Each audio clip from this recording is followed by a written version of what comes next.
Guys, ഇന്നത്തെ ഈ special വ്ളോഗിലേക്ക് എല്ലാവർക്കും സ്വാഗതം. ഇന്ന് ഞാനും കുഞ്ഞിപ്പെണ്ണും പോകുന്നത് എങ്ങോട്ടാണെന്ന് അറിയാമോ? കുഞ്ഞിപ്പെണ്ണിൻ്റെ സ്കൂളിൽ നിന്ന് ഇന്നൊരു ട്രിപ്പാണ് കേട്ടോ, മുറ്റാട്ട് കൺസർവേറ്ററിയിലേക്ക്. അപ്പം ഞാൻ കുഞ്ഞിപ്പെണ്ണിൻ്റെയും റോങ്കുട്ടൻ്റെയും സ്കൂളിൽ നിന്ന് ഏത് ട്രിപ്പിന് പോയാലും വോളണ്ടിയർ ചെയ്യാറുണ്ട്. അപ്പോൾ അങ്ങനത്തെ ഒരു ദിവസമാണ് കേട്ടോ ഇന്ന്. അവിടെ ചെന്ന വഴിയെ മോർണിംഗ് ക്ലാസ്സിനെയും ഈവനിങ് ക്ലാസ്സിനെയും രണ്ടായി തിരിച്ച് രണ്ട് ടീമുകൾക്കും ഓരോ റൂം വെച്ച് തന്നു. ഇന്ന് പോകുന്നത് ഡിസംബറിലായതുകൊണ്ട് തന്നെ ക്രിസ്മസ് കാക്ടസിനെ പറ്റിയായിരുന്നു ഡിസ്കഷൻ മുഴുവൻ. അപ്പോൾ ആ പ്ലാന്റിനെ പറ്റിയുള്ള ഡിസ്കഷൻ കഴിഞ്ഞതിന് ശേഷം പിള്ളേർക്ക് അതിനെപ്പറ്റി നന്നായി എക്സ്പ്ലെയിൻ ചെയ്ത് കൊടുത്തിട്ട് അവർ പറഞ്ഞു പിള്ളേരോട് ഓരോ പോട്ടിലും കുറച്ച് സോയിൽ നിറച്ച് ഓരോ പ്ലാന്റ് വെച്ചിട്ട് വീട്ടിലേക്ക് തന്നു വിടാമെന്ന്. അങ്ങനെ എല്ലാ കുട്ടികളും അവരവരുടെ പ്ലാന്റ്സ് ഒക്കെ കളക്ട് ചെയ്ത് ഓരോരുത്തർക്കും വെച്ചു കേട്ടോ. പിന്നെ കുഞ്ഞിപ്പെണ്ണ എനിക്കും കൂടെ ഓരോന്ന് ചെയ്തു തന്നു. അങ്ങനെ നമ്മുടെ വീട്ടിലേക്ക് 2 പ്ലാന്റ് കിട്ടിയിട്ടുണ്ട്. പിന്നെ ഇത് വിക്ടോറിയ കാരലിൻ്റെയും നിക്കോളസിൻ്റെയും അമ്മയാണ് കേട്ടോ. കാരലിൻ ഐറൂട്ടിയുടെ ബെസ്റ്റ് ഫ്രണ്ട് ആണെങ്കിൽ നിക്കോളസ് റോങ്കുട്ടൻ്റെ ബെസ്റ്റ് ഫ്രണ്ടാണ്. അതിനുശേഷം പിള്ളേരെ എല്ലാവരെയും കൂടി ഒരു കാർപ്പറ്റിലേക്ക് ഇരുത്തിയിട്ട് അവർ കുറേ കളർ പേപ്പേഴ്സ് കൊടുത്തു. അതിനുശേഷം ഒരു സ്റ്റാഫ് മെമ്പർ നന്നായി എക്സ്പ്ലെയിൻ ചെയ്ത് കൊടുത്തു എന്തൊക്കെയാണ് ചെയ്യേണ്ടത് ഒരു ക്രിസ്മസ് കാക്ടസ് ഉണ്ടാക്കാൻ വേണ്ടിയിട്ടെന്ന്. ആ ഒരു ഫ്ലവർ ഉണ്ടാക്കുന്നതിൻ്റെ പണിപ്പുരയിലാണ് കേട്ടോ ഐറൂട്ടി. എല്ലാ കുട്ടികളും തന്നെ നന്നായിട്ട് തന്നെ ആ ഡയറക്ഷൻസ് എല്ലാം ഫോളോ ചെയ്തു. നല്ലൊരു ഫ്ലവർ തന്നെ ഉണ്ടാക്കിട്ടോ. എന്നിട്ട് പിന്നെ നമുക്ക് കിട്ടിയ ആ പ്ലാന്റിന്റെ പോട്ടിലേക്ക് തന്നെയാണ് കേട്ടോ ഈ ഫ്ലവറും അവർ കുത്തിവെച്ചത് സേവ് ചെയ്യാൻ വേണ്ടിയിട്ട്. അവിടുന്ന് പിന്നെ നമ്മൾ പോകുന്നത് എക്സ്പ്ലോർ ചെയ്യാൻ വേണ്ടിയിട്ടാണ്. 4 പിരമിഡ്സ് ആണ് മൊത്തമുള്ളത്. ആദ്യത്തേത് നമ്മൾ പോയത് ടെമ്പറേറ്റിലാണ് കേട്ടോ. അവിടെ കോൾഡ് ലിവിങ് പ്ലാന്റ്സ് ആണ് ഉള്ളതെന്നാണ് എനിക്ക് മനസ്സിലാക്കാൻ കഴിഞ്ഞത്. നല്ല തണുപ്പായിരുന്നു അവിടെ ചെന്നപ്പോൾ തന്നെ. ജാക്കറ്റ്സ് ഇട്ടോളാൻ എല്ലാവരും പറഞ്ഞതാ. ഞങ്ങൾ പറഞ്ഞു വേണ്ട. പക്ഷെ അവിടെ ചെന്ന് കുറച്ചു നേരം കഴിഞ്ഞപ്പോഴത്തേക്കും ഞാനും എൻ്റെ കുഞ്ഞിപ്പെണ്ണും നന്നായി വിറയ്ക്കാൻ തുടങ്ങിയതുകൊണ്ട് തന്നെ തിരിച്ചു പോയി ജാക്കറ്റ്സ് ഒക്കെ ഇട്ട് വന്നു കേട്ടോ. എല്ലാം കഴിഞ്ഞപ്പം അവിടുത്തെ ഒരു സ്റ്റാഫ് മെമ്പർ ക്രിസ്മസ് ട്രീ നിങ്ങൾ ഡെക്കറേറ്റ് ചെയ്തോളാൻ പറഞ്ഞ് അവർക്ക് ഓർണമെന്റ്സ് എല്ലാവർക്കും കൈമാറി. അവരെല്ലാവരും കൂടി ആ ഒരു കുഞ്ഞു പ്ലാന്റിൽ ക്രിസ്മസ് ട്രീ പോലെ എല്ലാ ഓർണമെന്റ്സും തൂക്കിട്ടോ. എല്ലാ കുട്ടികളും ഭയങ്കര ഹാപ്പി ആയിരുന്നു ഇതെല്ലാം കഴിഞ്ഞപ്പോൾ. അത് കഴിഞ്ഞപ്പോൾ ഒരു വാഷ്റൂം ബ്രേക്ക് കൊടുത്തു. അതിൻ്റെ തൊട്ട് ഫ്രണ്ടിൽ ഒരു വലിയ അക്വേറിയം ഉണ്ട്. കുട്ടികളും ടീച്ചേഴ്സും എല്ലാം ഭയങ്കര എക്സൈറ്റ്മെന്റോട് കൂടി ഈ വലിയൊരു അക്വേറിയം നോക്കി നിന്നത് എന്തിനാണെന്നറിയോ? ഈ ഒരു തവളയെ കാണാൻ വേണ്ടി. നമ്മൾ എത്ര തവളകളെ കണ്ട് ജീവിച്ചതാണല്ലേ. അത് കഴിഞ്ഞ് പോകുന്നത് ഏറിഡ് എന്ന് പറയുന്ന പിരമിഡിലേക്കാണ് കേട്ടോ. അവിടെ ഡെസേർട്ട് പ്ലാന്റ്സ് ആണ്. നല്ല ഭംഗിയായിരുന്നു കേട്ടോ ഓരോ ഡെസേർട്ട് പ്ലാന്റ്സ് കാണാൻ. കുഞ്ഞിപ്പെണ്ണ് മാത്രമല്ല എല്ലാ കുട്ടികളും പോക്കി പ്ലാന്റ്സ് എന്ന് അതിനെയൊക്കെ വിളിച്ചത് കേട്ടോ. പിന്നെ ഈ ഒരു പ്ലാന്റ് അതെനിക്ക് ഭയങ്കരമായിട്ട് ഇഷ്ടപ്പെട്ടു. അതിന്റെ പേര് റാറ്റ് ടെയിൽ എന്നാണെങ്കിലും നമ്മൾ മറ്റേ പണ്ട് പൂച്ചവാലെന്ന് വിളിച്ചുകൊണ്ടിരുന്ന ഒരു ചെടിയില്ലേ, അതുപോലെയൊക്കെ എനിക്ക് ഫീൽ ചെയ്തു. എന്തായാലും എൻ്റെ കുട്ടിക്കാലം എനിക്ക് വല്ലാണ്ട് മിസ് ചെയ്തു കേട്ടോ. പണ്ട് ഇതേപോലെ നമ്മൾ പ്ലാന്റ്സ് ഒക്കെ പഠിക്കുന്ന സമയത്തൊക്കെ ഞാൻ ആഗ്രഹിച്ചിട്ടുണ്ട് എന്തെങ്കിലുമൊക്കെ ഡെസേർട്ടിൽ പോകണം, ഇങ്ങനത്തെ പ്ലാന്റ്സ് മുൾച്ചെടികളൊക്കെ കാണണം എന്നൊക്കെ. എന്തായാലും അത് ഇന്ന് സാധിച്ചു. ഞാൻ എപ്പോഴെങ്കിലുമൊക്കെ ആഗ്രഹിച്ചാൽ മതി കേട്ടോ, എന്തെങ്കിലുമൊക്കെ എനിക്കത് ദൈവം സാധിച്ചു തന്നിട്ടുണ്ട്. അതിൽ ഞാൻ ഭയങ്കര ഹാപ്പിയാണ്, താങ്ക്ഫുൾ ആണ് കേട്ടോ ദൈവത്തോടെ.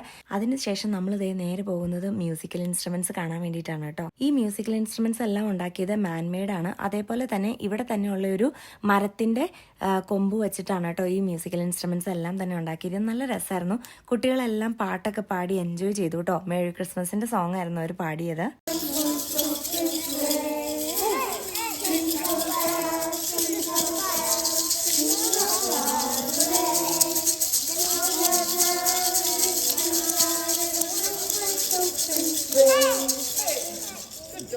അങ്ങനെ പാട്ടെല്ലാം കഴിഞ്ഞ് ഈ ഒരു പിരമിഡിൽ നിന്ന് പുറത്തേക്ക് ഇറങ്ങുമ്പോൾ കാണുന്ന കാഴ്ച ബൊഗെയ്ൻവില്ലയാണ്. എൻ്റെ ഓർമ്മയിൽ ഞാൻ ആദ്യമായിട്ടാണ് കേട്ടോ ബൊഗെയ്ൻവില്ല കാണുന്നത്. അത് കഴിഞ്ഞ് നമ്മൾ നേരെ പോകുന്ന ട്രോപ്പിക്കലിലേക്കാണ്. ഇതിനകത്തേക്ക് കയറിയപ്പോൾ തന്നെ എൻ്റെ കണ്ണും നിറഞ്ഞു, മനസ്സും നിറഞ്ഞു. എന്താണെന്നറിയോ, എനിക്ക് എൻ്റെ വീടും എൻ്റെ നാടും എൻ്റെ നാട്ടുകാരെയും എല്ലാം മിസ് ചെയ്യുന്ന ഒരു ഫീലിംഗ് ആയിരുന്നു കേട്ടോ. ചെന്ന് കയറിയതേ ആദ്യം കണ്ടത് വാഴയിലയാണ്. പിന്നെ എന്തെങ്കിലും പറയാനുണ്ടോ, എങ്ങനെയെങ്കിലും ഒന്ന് നാട്ടിൽ വന്നാൽ മതി എന്നുള്ള ഫീലായിരുന്നു. എല്ലാ ചെടികളും എന്നെ ഓർമ്മിപ്പിച്ചത് അത് തന്നെയാണ്. ആന്തൂറിയും ഈ ചേമ്പും അങ്ങനെ എല്ലാം. ഈ എൻ്റെ കുഞ്ഞിപ്പെണ്ണ് കാണിക്കുന്ന കണ്ട ഓർക്കിഡ്, അവളൊന്നും ഇത് കണ്ടിട്ട് പോലും ഉണ്ടാവില്ല അല്ലേ. അപ്പം എന്തായാലും എല്ലാവരും ഈ എക്സൈറ്റ്മെൻറ്റോടു കൂടി മേലേക്ക് നോക്കുന്നത് എന്ത് കാണാനാണെന്നറിയോ? നമ്മുടെ വാഴച്ചുണ്ടൻ, വാഴപ്പഴം. ഞാൻ ഇതിനെപ്പറ്റി എല്ലാവരോടും പറഞ്ഞു കേട്ടോ. അതിനകത്ത് കിട്ടുന്ന തേനും എല്ലാം എല്ലാവരും ഭയങ്കര എക്സൈറ്റഡായി. പിന്നെ കണ്ടത് ഓറഞ്ചാണ് കേട്ടോ. പിന്നെ കുട്ടികളെല്ലാം ഇങ്ങനെ ഇതിലേക്ക് ഓടിപ്പാഞ്ഞ് നടക്കുമായിരുന്നു. ഞാനും എല്ലാം കണ്ട് കൊതി വിട്ട് കണ്ണൊക്കെ നിറഞ്ഞൊഴുകി ഗൈസ്. 9 വർഷമായി നാട്ടിൽ വന്നിട്ട്. എങ്ങനെയെങ്കിലും ഈ വർഷം നാട്ടിൽ വരണമെന്നുള്ള ആഗ്രഹത്തിലാണ് നിൽക്കുന്നത്. പപ്പായക്കൂട്ടം കിടക്കുന്ന കണ്ടോ? ഞങ്ങൾ അതിൻ്റെ താഴേക്ക് ഇരുന്ന് ഫോട്ടോ എടുക്കുന്ന രംഗമാണ് കേട്ടോ. ഭയങ്കര സന്തോഷം തോന്നി. ഭയങ്കര മിസ്സിങ് ഫീലായിരുന്നു. സത്യം പറഞ്ഞാൽ മനസ്സങ്ങ് എന്താ പറയുക, ഭയങ്കര സങ്കടം തോന്നി. എനിക്ക് നാട് വല്ലാണ്ട് മിസ് ചെയ്തൊരു ദിവസമായിരുന്നു ഈ ഒരു ദിവസം എന്ന് പറയുന്നത്. അതിനുശേഷം കുട്ടികളെല്ലാം ഇവിടെ ഇരുന്ന് ഈ ഒരു കൂട്ടുകാരൻ എന്ന് പറയുന്നത് യുവൻ എന്നാണ് കേട്ടോ പേര്. അവൻ്റെ വീഡിയോ എൻ്റെ അടുത്ത് കുറേ ഉണ്ടായി. പക്ഷെ ഞാൻ അതെല്ലാം ഡിലീറ്റ് ചെയ്തു. കാരണം ഇടാവോ എന്നൊന്നും അറിയില്ലാത്തതുകൊണ്ട്. പക്ഷെ അവൻ്റെ പേരൻസ് പറഞ്ഞു ഇടാമെന്ന്. അതുകൊണ്ട് വിത്ത് പെർമിഷനാണ് കേട്ടോ ഞാൻ അവൻ്റെ വീഡിയോസ് ഇടുന്നത്. അതിനുശേഷം നമ്മൾ പോകുന്നത് ഫീച്ചർ എന്ന് പറയുന്ന ഒരു പിരമിഡിലേക്കാണ്. ഈ ഒരു പിരമിഡ് എന്ന് പറയുന്ന സീസൺ അനുസരിച്ച് അവർ മാറ്റിക്കൊണ്ടിരിക്കും. ഇപ്പോൾ ക്രിസ്മസ് സീസണിൽ ക്രിസ്മസ് ഫ്ലവേഴ്സും ക്രിസ്മസിൻ്റെതായ ഡെക്കറേഷൻസും കാര്യങ്ങളൊക്കെ വയ്ക്കും.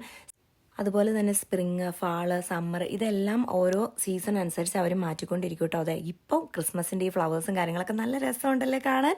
മൊത്തം ഒരു ചുമലമയം, പക്ഷെ അടിപൊളി വ്യൂ ആയിരുന്നു, ഒന്നും പറയാനില്ല.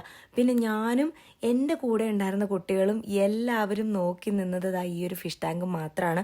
കുറേ സമയം ഞങ്ങൾ അവിടെ സ്പെൻഡ് ചെയ്തു കേട്ടോ. അവിടെയുള്ള വലിയ വലിയ ഫിഷസ് ആയിരുന്നു കേട്ടോ. അതെല്ലാം കണ്ടിരിക്കാൻ തന്നെ നല്ല രസമുണ്ടായിരുന്നു. അതുങ്ങൾ തിരിയുന്നതും മറയുന്നതും ഒക്കെ നോക്കി നിൽക്കലായിരുന്നു ഞങ്ങളുടെ പണി. ക്യാമറയിൽ പതിഞ്ഞില്ല, പക്ഷെ ഒരു ഫിഷ് ഇങ്ങനെ വട്ടം ചുറ്റി ഗൈസ്, ഇങ്ങനെ ഫ്ലിപ്പ് ചെയ്തു. അതെനിക്ക് ക്യാമറയിൽ കിട്ടിയില്ല. അത് കിട്ടാൻ വേണ്ടി കുറേ നേരം വെയിറ്റ് ചെയ്തു, പക്ഷെ പിന്നീട് അതൊന്നും ഫ്ലിപ്പ് ചെയ്തില്ല. പിന്നെ ഞാൻ ക്യാമറ മാറ്റിയപ്പോഴാണ് അത് ഫ്ലിപ്പ് ചെയ്തത്. അപ്പോൾ എന്തായാലും ഫ്ലിപ്പിംഗ് നിങ്ങളെ കാണിക്കാൻ കഴിഞ്ഞില്ലെങ്കിലും ഞങ്ങൾ കണ്ടു കേട്ടോ. അതിനുശേഷം പിന്നെ ഞങ്ങൾ കുറേ ഫോട്ടോസും കാര്യങ്ങളൊക്കെ എടുത്തു. യുവൻ്റെ കൂടെ നിന്നും ഒക്കെ എടുത്തു കേട്ടോ. യുവനും ഭയങ്കര എൻജോയ് ചെയ്തു. അപ്പോൾ എന്തായാലും ഈ ഒരു വ്ലോഗ് ഇത്രയൊക്കെ ഉള്ളൂ. എല്ലാവർക്കും ഇഷ്ടപ്പെട്ടു എന്ന് വിശ്വസിക്കുന്നു. ഇഷ്ടപ്പെട്ടെങ്കിൽ like, share, subscribe. Thank you so much for watching. God bless you all. By.